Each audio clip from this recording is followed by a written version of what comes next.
Hi, I'm JP Rose and I'm the author of The Haunting of Tyrese Walker. Why did I write Tyrese?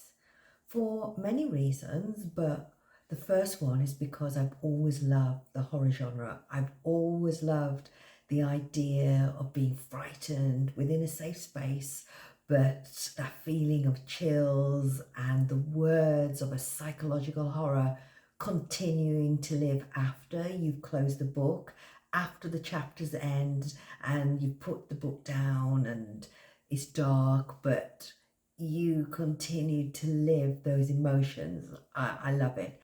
But the real genesis, the real start of the story, the idea of it came to me years and years ago after I went to visit family for the first time.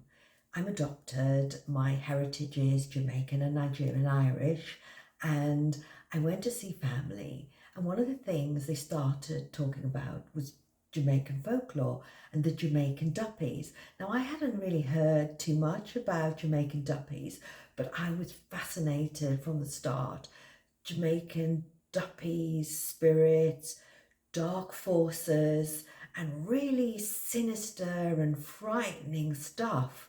I was completely hooked, and I knew then that one day I really wanted to write about it. Then fast forward, and something really bad happened to me. My mom died, my adopted mom, and my heart was broken into, wow, a million pieces. And it was really tough. The feeling of grief, the feeling of loss, the feeling of no more was overwhelming at times. And some days I couldn't look at photographs or happy memories because it was so painful. It was so painful to think of the good times because it kind of emphasized the bad times for me.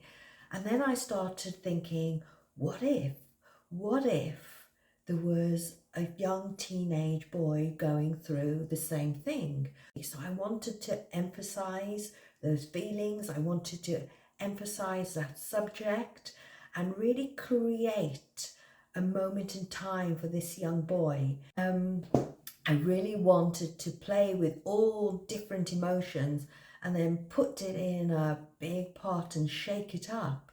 I wanted to have Jamaica and the background as a character within itself, the richness and the beauty of Jamaica within the story, but I wanted to juxtapose that with the darkness of this duppy folklore of the fear that he would feel. But I also wanted to have hope within the story, hope and friendship and basically love. Although you never forget, and although, things will forever be different, there is a way of moving forward. There is a way of being happy again when loss hits you in such a way that you think life will never be the same. And I really wanted to put that down, and I really wanted to mix it in with my love of the horror genre and see what happened. And out of really bad times, Tyrese was born. But I do hope you ultimately, whatever you take away from the book, really enjoy The Haunting of Tyrese Walker.